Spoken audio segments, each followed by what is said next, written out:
오늘 말씀은 뒤의 것을 잃어버리고 네. 오늘 찬송 인도하시는 분이 제가 서론할 걸 벌써 설교를 다 하셨어요. 벌써 통하시네.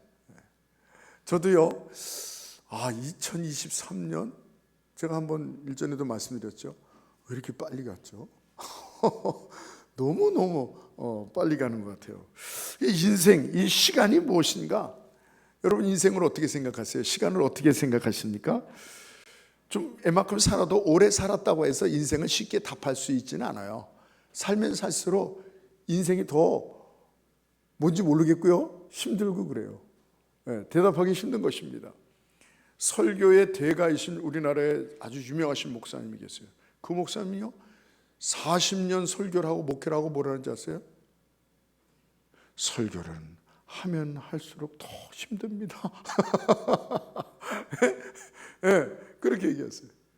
우리나라에 그 명의 굉장한 의사분이 계세요. 그 의사분이 솔직히 뭐라냐, 의사가 하는 건 별로 없습니다. 점점 더 힘듭니다. 우리가 하는 건 그냥 뼈를 맞추고 꼬매고 찢고 잘라내고 이런 거지, 나머지는 하나님께서 하셔야 됩니다. 그렇게 고백을 하는 거예요. 점점 어렵다는 거예요. 이 육신의 그 병도 마찬가지입니다. 우리가 잘 아는 대로 고대 철학자 소크라테스는 아무것도 모른다. 내가 아는 거 있는 것 건 한 가지, 내가 모른다는 것을 안다 이랬습니다. 많은 사람이 인생에 대해서 얘기하는데 그 중에서 이 노랑 롤랑이라는 이 노맹 롤랑이라는 사람이죠. 이 프랑스 작가인데요. 이렇게 얘기했어요. 인생은 왕복 차표를 발행하지 않는다. 왕복이 아니라는 거야. 일단 떠나면 다시는 돌아오지 못한다. 또 이 독일의 소설가 장 파울, 이 이름 보니까 프랑스 같은데 독일에서 이제 사시는 것 같아요. 인생은 한 권의 책과 같다. 어리석은 사람은 아무렇게나 책장을 넘기지만 현명한 사람은 공들여 읽는다. 왜냐하면 그것은 단 한 번밖에 그것을 읽지 못하기 때문인 것이다. 그래요. 한 번밖에 없는 삶이라는 거 다 알잖아요. 편도라는 거 아시죠? 한 번밖에 없습니다. 그래서 우리가 아무렇게나 또 쉽게만 살 수 없어요. 내가 좋아하는 것만 또 할 수 없는 것이. 아이들이 그러잖아요. 아주 맛있는 것만, 자기가 좋아하는 것만 먹으려고 그러잖아요. 골고루 먹어야 되잖아요. 그렇듯이 우리 인생도 마찬가지인 것입니다. 어느 소년이요, 한 초등학교 5학년, 6학년 되는 소년이 이렇게 생각을 했어요. 너무 힘들어요. 어린아이가 빨리 좀 청년이 돼서 또 어린애지만 또 그런 생각을 한 거야. 예쁜 신부를 맞이하고 싶은 그런 생각이 있었어요. 그런데 어느 수염이 긴 노인이 한번 오셔서 그 소년에게 색동 조끼를 선물로 주면서 그 노인이 이 소년한테 이렇게 말하는 것입니다. 여기 단추가 있지? 그 단추를 왼쪽으로 돌릴 때마다 네가 원하는 시간으로 이렇게 가게 된다, 이러는 거예요. 그래서 신기해서 그 색동적으로 이렇게 돌려봤어요. 왼쪽으로 탁 돌렸더니 자기가 청년이 됐어요. 5학년 이렇게밖에 안 되는 애가 청년이 됐어요. 그리고 자기 앞에는 예쁜 신부가 있는 거예요. 그래서 결혼을 하게 됐어요. 얼마나 좋아요. 근데 애기를 낳고 애들이요 낳는데 애들이 막 말썽 피우고 떠들고 막 너무나도 힘드는 거예요. 보채고 짜증내고 귀찮아요. 그래서 그것을 피하고 싶은 마음이 들어서 슬그머니 조끼를 갖고 이거 돌렸습니다. 왼쪽으로 돌렸더니 딱 이 아이들이 다 컸어요. 청년이 됐어요. 이제 더 이상 말썽 부리지도 않고 더 이상 뭐 귀찮게 하지도 않아요. 자기 일 자기가 알아서 하는 거예요. 그게 조금 지나 보니까 또 어려움과 힘든 일이 오는데, 뭐 어렸을 때 또 애들이 말썽 피우고 그 정도가 아니에요. 이제는 인생을 살다 보면 그래요. 더 큰 시간이 흐르자 어려운 일들이 생기는데 이전보다도 더 감내하기 힘든 일이 막 오는 거예요. 부담스러운 일이 있는 거예요. 그래서 이 소년이었죠. 이 소년은 고를 때마다 이거를 돌리고 조금씩 단추를 돌렸어요. 그랬더니 어떻게 됐어요? 어느덧 세월이 흘렀어. 이제 더 이상 단추를 돌릴 수 없으리만큼 그렇게 계속 어려울 때마다 이렇게 돌리니까 금방 나이가 먹은 거예요. 그래서 노년이 된 것입니다. 이제 자리에 누워서 이렇게 보니까 자기 애들하고 부인하고 친척들이 와 있어요. 자기가 운명하는 것을 바라보는 거예요. 그래서 슬퍼하는 하염없이 눈물을 흘리면서, 마치 그 식빵에 이렇게 건포도가 있으면 그것만 빼먹듯이 우리 백설기에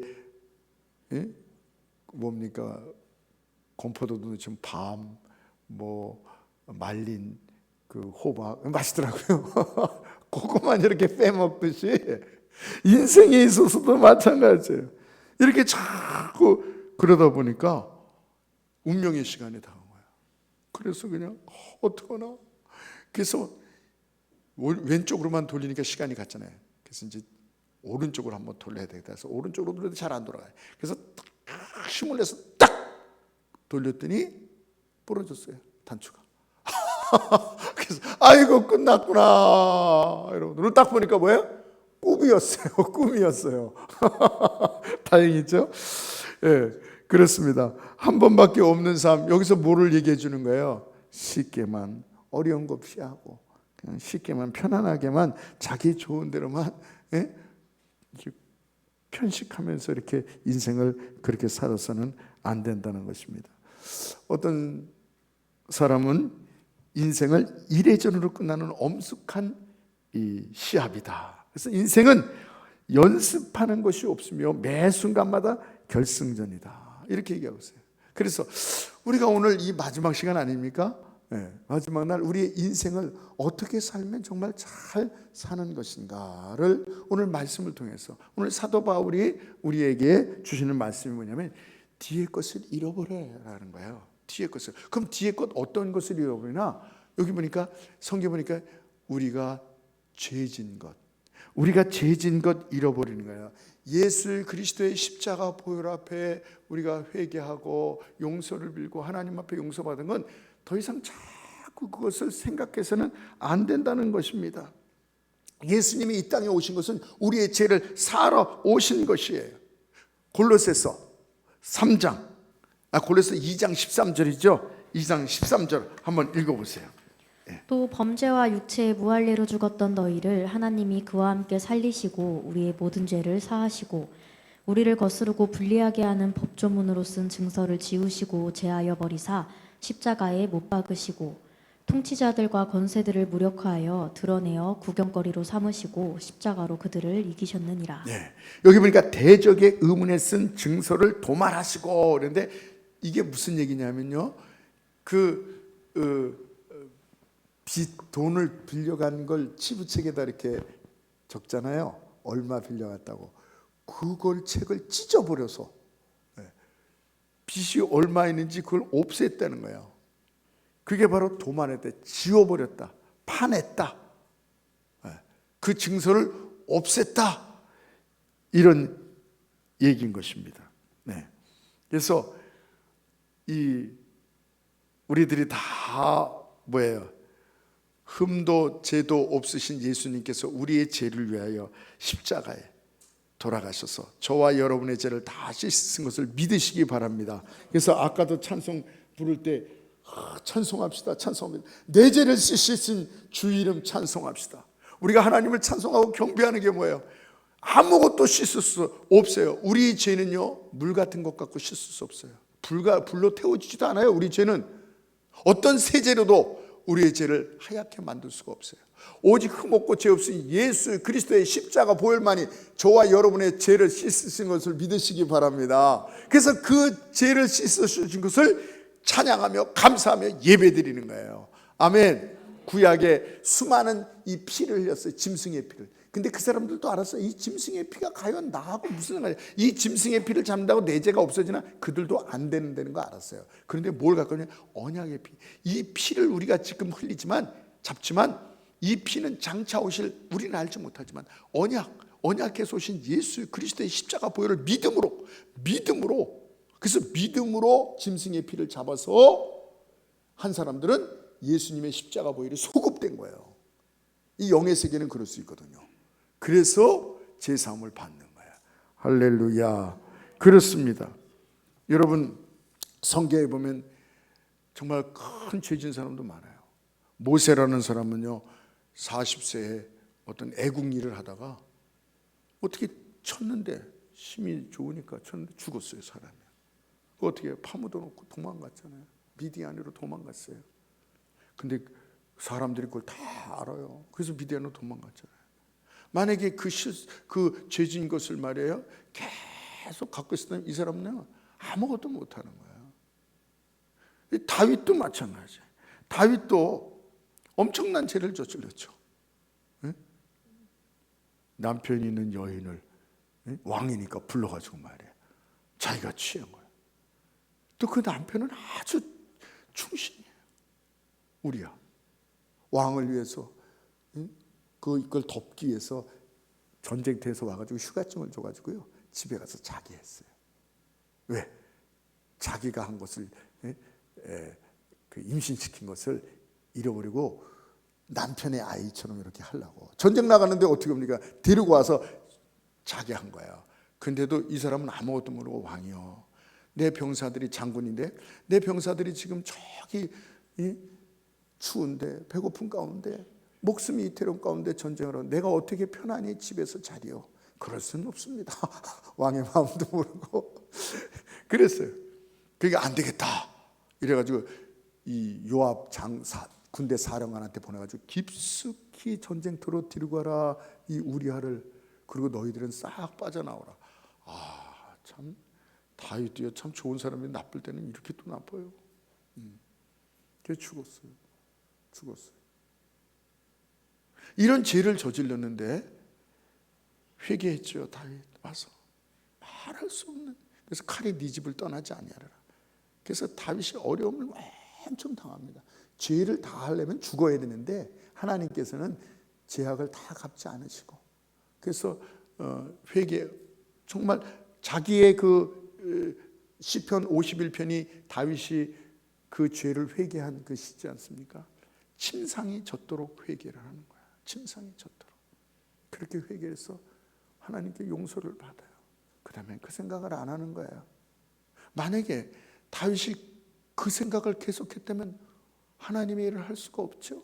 하나님의 교제도 할 수 없죠. 폐인이 될 것입니다. 폐인. 하나님께서 그거 원하시는 거 아니거든요. 죄 짓는 것도 원하지만 죄 진 거는 회개하면 깨끗이 있는 것을 원하시는 거예요. 할렐루야. 이사야 38장 17절 한번 보시기 바랍니다. 뭐라 그랬어요? 수월이 주께 감사하지 못하며 사망이 주를 찬양하지 못하며 구덩이에 들어간 자가 주의 신실을 바라지 못하되. 이사야 고담이요. 주의 등 뒤에 던지셨도다. 그거 없어요? 여기 없습니다. 18절에 수월이 주께 감사하지 못하며 사망이 주를 찬양하지 못하며 구덩이에 들어간 자가 주의 신실을 바라지 못하되. 그 뒤에만 있군요. 죄송합니다. 등 뒤에 여기 보면 그 뒤에 뭐냐면 멸망의 구덩이에서 계시며 등 뒤에 내 죄를 등 뒤로 던지셨도다 이랬어요.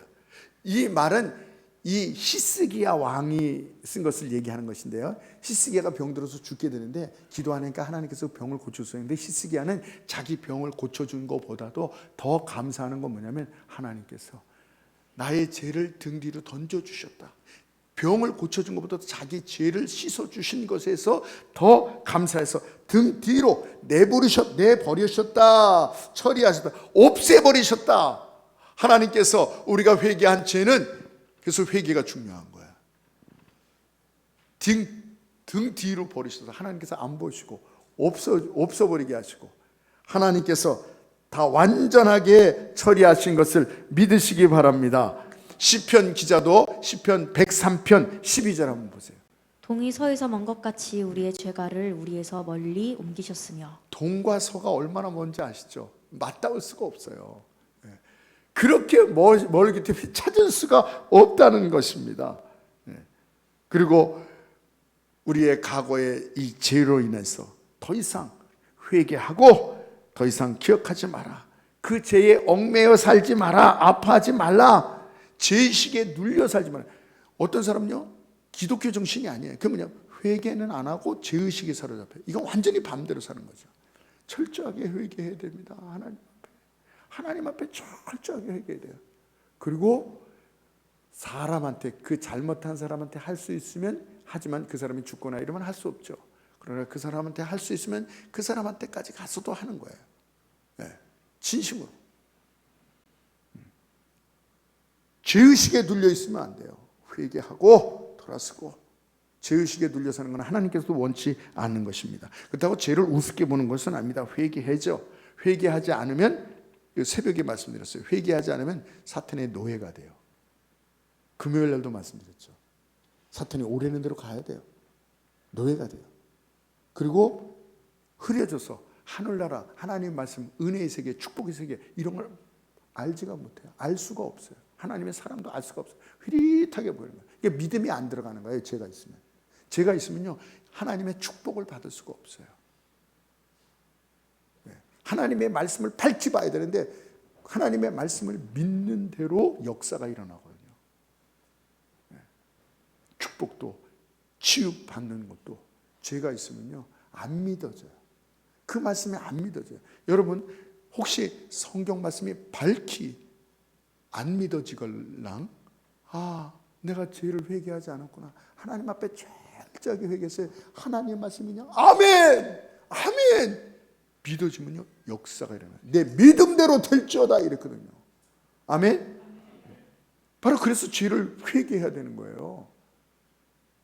죄를 우습게 생각하고 죄도 회개 잘 안 하는 사람이 있어요. 이러면요, 사탄한테 끌려다닌다니까요. 심의에서 영의 세계, 축복의 세계를 못 본다니까요. 역사가 안 일어난다니까요. 믿음이 안 들어가니까. 철저히 회개하고 나면. 그래서 예수님을 믿고 나서 첫 번째가 뭐예요? 회개예요, 회개.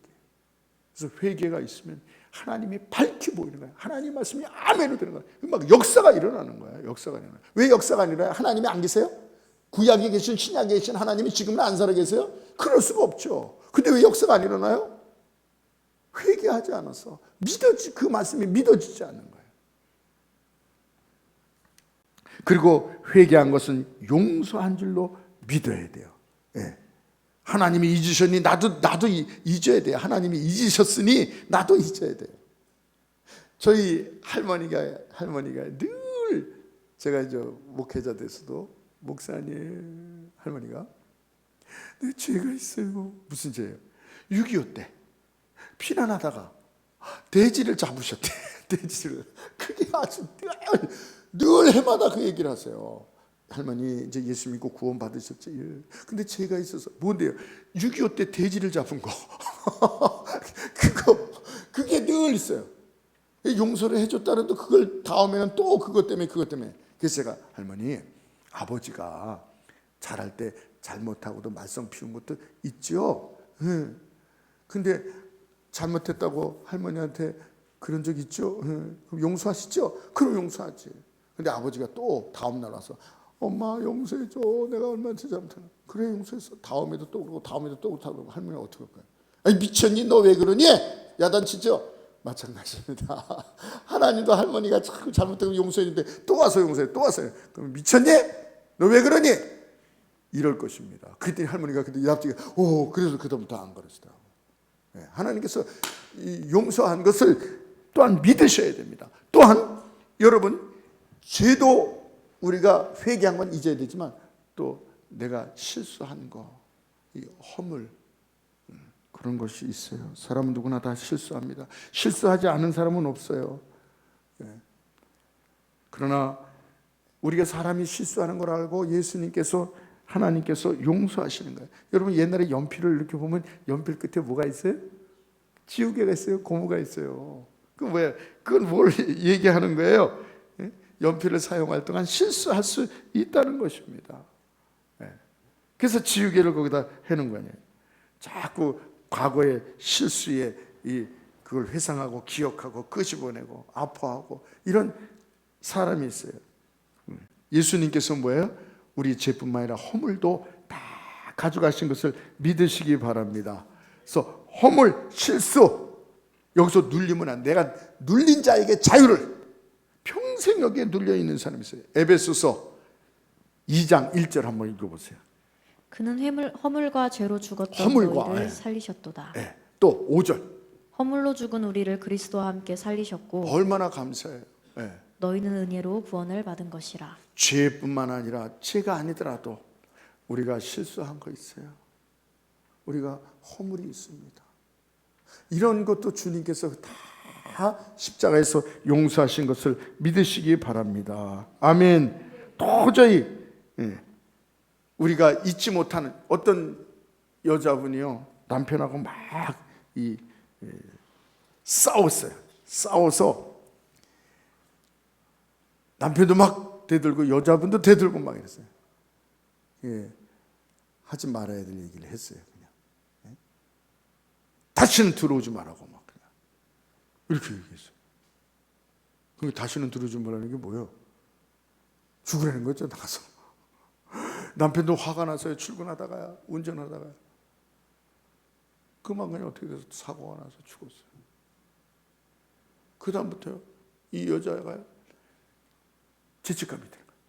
내가 그렇게 해서, 내가 실수해서 남편이 이렇게 됐다고. 아이, 그렇진 않죠.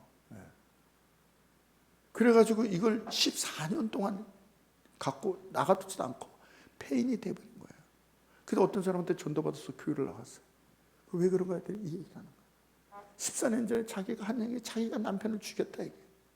그렇진 않잖아요. 그래서 예수님께서 당신의 죄를 위하여 또 이 실수와 허물을 위하여 돌아가셨다고, 눌린 자에게 자유함을 주시는 예수님이라고 다 회개하고, 그래서 이 여인이 그때부터 이제 얼굴이 화색이 들고 교회 신앙생활 잘하고 권사님이 돼서 신앙생활 잘하셨어요. 그런 얘기를 들었어요. 옛날에는 막 그런 얘기 많이 했어요. 그냥 뭐 귀신은 뭐 하는지 몰라 저거 안 잡아가고 막 이랬어요. 부인들이 남편들한테. 우리나라 보면 다 이 남편들은 가해자고 부인들은 다 피해자야. 특별히 남편을 용서하시기 바랍니다. 이런 허물을 다 가지고 있는 거예요. 그래서 여러분, 위대한 사람들의 생애를 보면요, 다 이 성공한 게 아니라 실패도 많고요, 허물도 많아요. 성경에 나오는 그 위대한 인물, 허물 없는 사람이 없더라고요. 허물이 많아요, 도리어.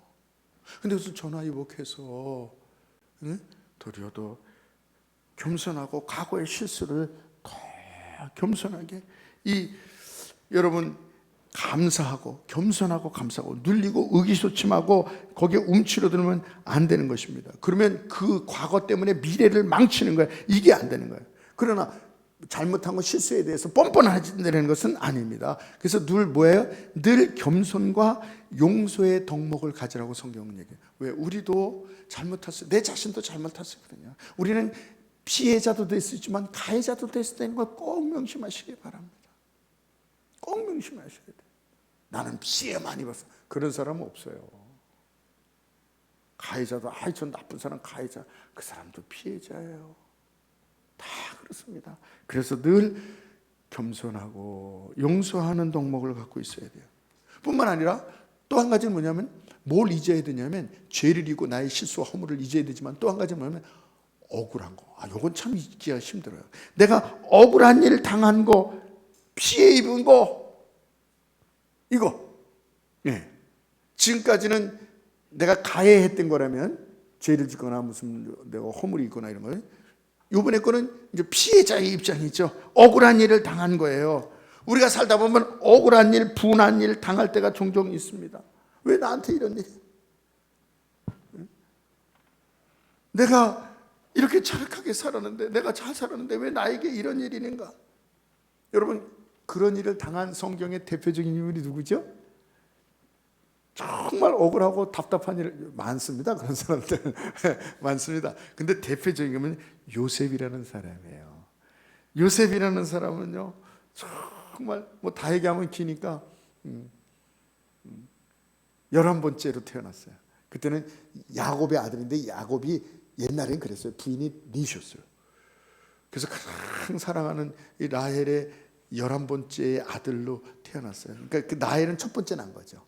그래서 색동적으로 이렇게 아주 귀하게 키우는 형들이 시기하죠. 그게 편파하면 형들이 시기하는 거예요. 그래서 형들이 어떻게 해요? 팔아먹어요. 인신매매를 하는 거예요. 그리고 팔려가서 또 다 알죠. 계속 억울한 일을 당하는 거예요. 피해를 보는 거예요. 그것도 그 주인집 여자가 말이에요, 아주 핸섬하고 이러니까 자꾸 눈짓을 하는 거예요. 아무도 없으니까 내 방에 들어오라서 막 옷을 잡아드니까 옷을 벗겨내려 도망갔어요. 그냥. 하나님이 살아계신데 어떻게 이런 일을 하시냐고 나갔어요. 그랬더니 이 여인이요, 남편이 들어오니까 적반하장. 이 옷을 봐라. 왜 그래? 이 종놈이 말이에요, 나한테 들어와서 겁탈을 내가 소리 지르니까 옷을 벗고 도망갔다. 요렇게 뒤집어 씌운 거예요. 그래서 감옥에 들어가잖아요. 감옥에 들어가서 또 그 술 맡은 간원 장군 저 꿈을 해석해 줬어요. 내가 너를 잊지 아니하리라. 잊지 아니하기는 뭐. 자기는 출세하고 잘 됐는데요, 잊어버린 거예요. 그런데 이 요셉은 한 번도 그 사람들을 원망하잖아요. 나중에 국무총리가 된 거 아시죠? 저 같으면요 이랬을 거예요. 저 같으면 생각을 해보는 거죠. 그 당장 그 니은을 대령 잡아서 대령하거라 이래서 물었을 것 같아. 야, 너 내가 그랬냐? 네가 그랬잖아. 왜 나한테 그래서? 이거 한번 따지고는 넘어갈 것 같아. 근데 안 그래요. 안 그래요. 나중에 형들이 쌀을 사러 와서 형하고 밝혀지죠.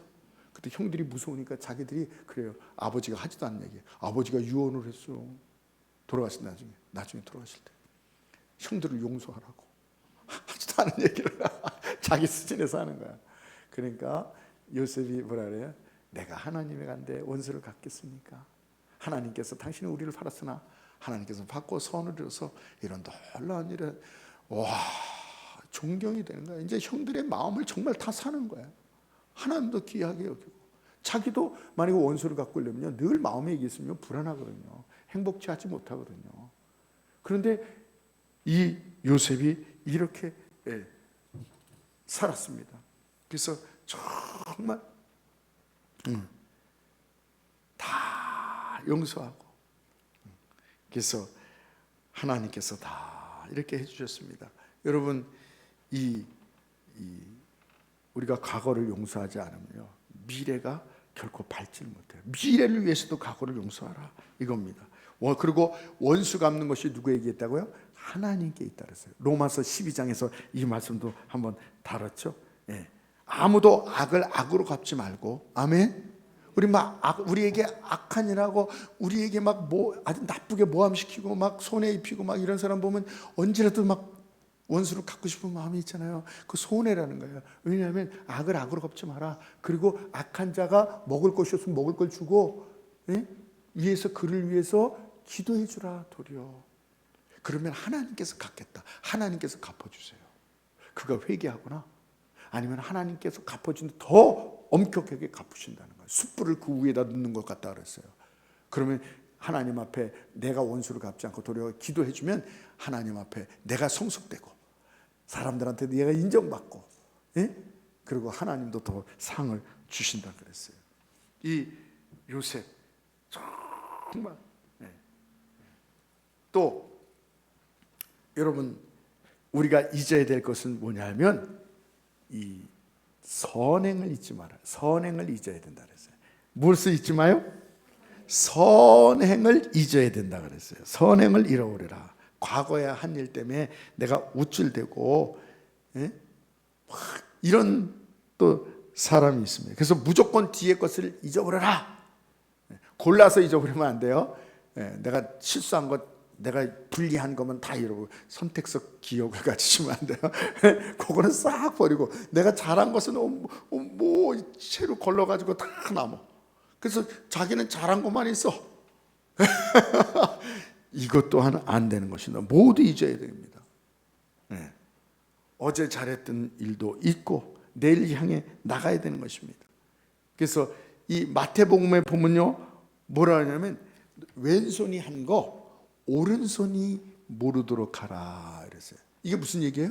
어떻게 아니 사람이 왼손이 한 걸 오른손이 모르게 하라, 오른손이 한 거를 왼손이 모르게 하라 그랬어요. 있을 수가 없잖아요. 사람이 어떻게 그래요? 뭐예요? 잊어버리라는 것입니다. 착한 일, 선한 일, 좋은 일 한 거 이거 잃어버리라는 것입니다. 그래서 어떤 시인이 이렇게 얘기를 썼어요.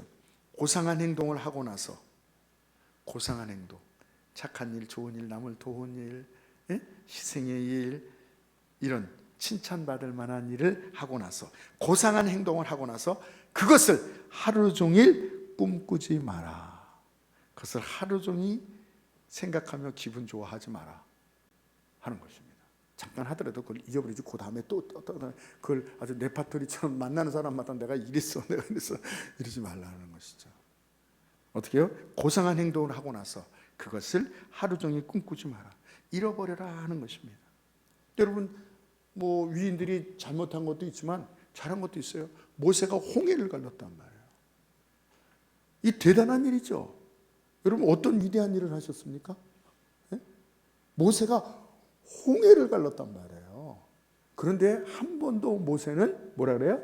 내가 홍해를 갈랐다고 자기 자신을 내세우거나 자랑하거나 이런 게 하나도 없어요. 여러분 가운데 제가 이런 얘기를 하면 여러분 가운데 그럴 것입니다. 그거야 뭐 하나님이 하셨으니까 그렇지 뭐 그렇게 큰 일이야 뭐 하나님이 하셨으니까 그렇게 생각했어요? 그러면 여러분들이 한 일은요? 그건 별거 아니니까 여러분이 하셨다고 생각하세요? 천만의 말씀입니다. 홍해도 하나님이 가르쳤어요. 여러분이 한 일이요, 그거 여러분이 하셨다고 생각하세요? 그것도 하나님의 은혜요. 하나님께서 힘 주셔서 하는 것을 믿으시기 바랍니다. 손을 올리는 게 내 마음대로 되는 것 같습니까? 하나님이 은혜 주셔서 그런 거예요. 숨 쉬는 거 내 마음대로 되는 것 같습니까? 아니에요. 제가 우리 교회 옛날에 나왔던 분인데요, 눈이요 암감기예요. 눈이 암감기예요. 왜 그랬더니 이쪽으로 풍이 오셨어요. 그래서 제일 불편한 게 뭐예요? 그랬더니 세수하는데 불편해. 모르고 비누를 이렇게 해가지고 이렇게 평상시에 닦는데 눈이 암감기니까 그게 들어간 거예요. 얼마나 맵고 쓰리고 그런지 막 죽을 뻔했대요. 눈 감는 것도 이게 마음대로 안 되는구나. 어떤 분은요, 여러분 입 이렇게 다물어지는 게 여러분이 힘으로 되는 것 같아요? 뭐 잡숫고 이게 여러분 마음대로 되는 것 같아요? 풍이 와가지고요 이쪽이 안 다쳐가지고요 침이 질질질질질질질 흐르는 거예요. 모세는 큰 일은 하나님께서 그거는 큰 일이니까 하셨겠지 뭐. 아니에요. 우리도 마찬가지예요. 사소한 일 같은 거 뭐 이런 거 내가 한 것 같지만 하나님께서 다 은혜 주시고 여유 주시고 할렐루야 마음 주시고 믿음 주시고 그래서 다 한 거예요. 이거는 뭐 내가 한 거지 뭐. 여러분 그건 교만입니다. 그 어떤 것도 하나도 내가 할 수 없는 것을 알아야 되는 것입니다. 베드로도 안진뱅이를 일으켰어요. 40년 된 안진뱅이를 얼마나 보통 막 그렇게 하는 분이 있어요. 옛날에 지금 붕해를 별로 안 하는데 옛날에 붕해할 때 전부산 때 보면 막 불의 사자 막 이러면서 기적을 일으키고 뭐 안진뱅이 뭐 누구를 일으키고 막 죽을 병을 고치신 뭐 불의 사자 해가지고 막 오라고 간구했어요. 많이 막 그냥 40일 금식 기도를 3번 4번 했고 막 그런 거 막 붙여놨어요. 그래서 저 그거 볼 때마다 저거 아닌데 예수님만 얘기하면 되는데. 베드로도요 40년 동안 안진뱅이를 일으켰어요. 근데 어디 봐도 한 번도 베드로가 내가 이랬다고 한 번도 안 했던 것입니다. 복음만 전했어요. 뒤에 것은 잃어버리고. 이게 바로 성경인 것입니다.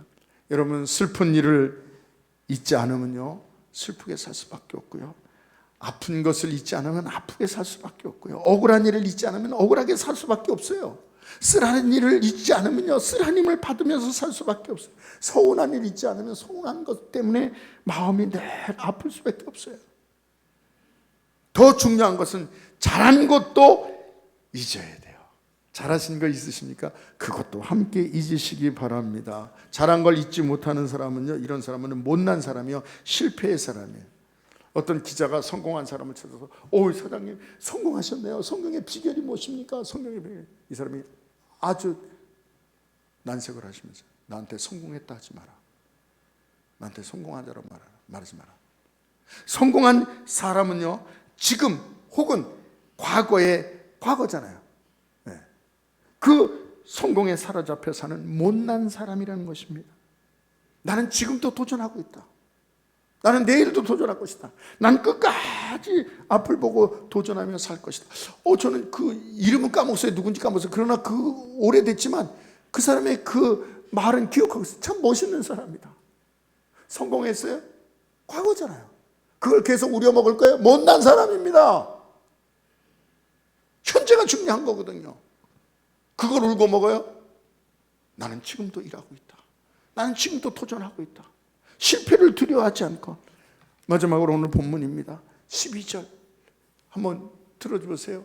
12절. 내가 이미 얻었다 함도 아니요. 다 같이 한번 읽어보겠습니다. 시작. 내가 이미 얻었다 함도 아니요. 온전히 이루었다 함도 아니라 오직 내가 그리스도 예수께 잡힌 바 된 그것을 잡으려고 달려가노라. 형제들아, 나는 아직 내가 잡은 줄로 여기지 아니하고 오직 한 일, 즉 뒤에 있는 것을 잃어버리고 앞에 있는 것을 잡으려고 표대를 향하여 그리스도 예수 안에서 하나님이 위해서 부르신 부름의 상을 위하여 달려가노라. 뒤에 것을 잃어버리고, 뒤에 것 좋은 거 나쁜 거 다, 뒤에 것 죄도 잃고 허물도 잃어버리고, 내가 또 당한 거, 억울한 거 당하고 그것도 잃어버리고, 잘한 것도 잃어버리고, 선별되게 잊어버리면 안 된다 그랬어요. 잘한 것도 못한 것도 다 과거는 잃어버리고 뭐라 그랬어요? 앞에 있는 것을 잡으려고 표대를 향하여 내가 달려가노라. 여러분, 오늘 이 사도 바울이 이 승리한 믿음의 사람이 2023년 12월 31일 송구 예배, 주일 예배예요. 오늘 마지막이잖아요. 이 예배 우리에게 들려주시는 말씀입니다. 뒤에 것을 다 잃어보십시오. 다 잃어보십시오. 잘한 것도 잃어보십시오. 그리고 앞에 것을 향하여, 앞에. 그래서 미래 것을 자꾸 얘기하는 사람은 실패자라니까요. 미래 지향적인 사람이 되어야 되는 것입니다. 여러분, 실패를 두려워하지 마세요. 하나님 앞에는 실패가 없습니다. 주님을 위해서, 선한 일을 위해서 뭐 도전할 때 안 된 거 있습니까? 인간 사회에서는 그것을 실패라고 말하죠. 하나님께서는 실패라고 안 그럽니다. 너 수고했다, 잘했다. 꼭 전도를 왜 못하는지 아십니까? 전도해도 안 돼. 전도해도 열매가 없어. 우리가 그렇게, 그건 우리의 시각이에요. 안 왔습니까? 실패했습니까? 하나님께서는요, 그걸 인정해 주시는 거예요. 했다고, 잘했다고. 할렐루야. 그래서 여러분, 한 말씀만 드리고 마치겠습니다. 피터 드레크라는 이 교수가요, 뉴 소사이티라는 그 책을, 소셜리티, 우리는 T라고 발음했는데 요새는 소셜리티 T를 잘 안 내더라고요. 하여튼 우리 그렇게 배웠습니다. 소셜리티, 이 새로운 사회라는 글을 썼어요. 책을 썼어요. 뭐라고 했냐면, 기업가 정신이 어느 나라가 가장 강한가에 대한 글을 썼는데, 이 드레커라는 교수가 세계에서 기업 정신이 가장 강한 나라는 바로 한국이다. 한국을 꼽았습니다. 이 드레커 교수는 말하기를 정확하게 날카롭게 지적을 했어요. 한국은 일본 이 제국주의가 지배할 때 의도적으로 그 사람들이 우리에게 기업 정신인가 이 엑기스 기술이라든가 그리고 리더십을 우리에게 가르치지 않았어요. 그리고 해방 후 또 6.25를 통해서 잿더미가 된 한국이었으나 아무것도 없었어요. 리더도 없었어요. 그때는 그 일본은 벌써 선진 문물을 다 갖고 있었는데, 한국은 침체되어 있는 기업 정신을 살리고 이 잿더미가 되는 세계에서 세계 1등이 되는 그런 경제의 강국이 되었다. 그러면서 뭐라 얘기하면 이병철, 정주영, 김우중 이 사람을 얘기해요. 외국인이 말한 겁니다. 우리는 너무 기업인을 내리는데 그러지 마세요. 이 사람들이 없으면 한국이 없었습니다. 이병철, 정주영, 김우중, 한국의 기업가로 한국이 이렇게 될 수 있는 이 세 사람을 얘기하고 있어요. 이들의 특징은 가난했어요. 맨주먹으로 기업을 일으켰습니다. 오늘의 한국의 경제의 기반을 닦은 것 누구도 부인할 수 없는 것입니다. 그들은 과거 자신의 업적만을, 그 엑기스를 얘기하면 업적만을 나열하고 이 정도면 됐어. 먹고 살고 그런 거 있잖아요. 일가 친척들 다 출세시키고 이 사람들 일가 친척들 다 잘 됐어요. 이 정도면 됐지 뭐. 뭐 나라까지 뭐. 우리들은 보통 그런 생각하잖아요. 우리만 잘 살면 그렇잖아요. 우리까지 일가 친척까지 다 잘 살게 하는 그런 꿈들을 가끔 꾸실 거 아니에요. 이 사람들도 그러면 된 거예요. 이제 더 이상 뭘 도전하고 요구도 먹고 이럴 필요가 뭐가 있어요? 아니었어요. 이분들은요 계속 도전, 또 도전, 또 도전, 또 도전. 조선업, 철강, 반도체, 자동차, 잠수함 만드는 거 이런 거 이게 다요 후발주자였습니다. 여러분 아세요? 후발주자였어요. 반도체요 일본이 다 잡고 있었어요. 이 방산 기업이요 다 독일이 다 갖고 있어요. 미국이 다 갖고 있어요. 자동차에 다. 그래서 잠수함 만들 때도요 우리나라 가서 저 볼 때 그 사람들이요 쟤네들이 뭘 한다 그래요. 일본에 가서 반도체 할 때도요 걔네들이 좀 느슨했어요. 쟤네들이 뭘 한다 그래요. 가지고 와봐 이랬어요. 잠수함 할 때 그 사람들 얘기 들어보니까요 다 가서 눈으로 보고 사진도 못 찍고 기록도 못하게 하는 거예요. 보고 집에 와서 다들 12명이 갔는데 12명이 다 와서 다 그리는 거예요. 뭐 그린다고 되겠습니다. 그래서 오늘날 우리가 세계적인 잠수함을 만들 수 있었어요. 후발기자, 다시 말하면 뒷북 쳤다는 거예요. 쟤네들 안 돼.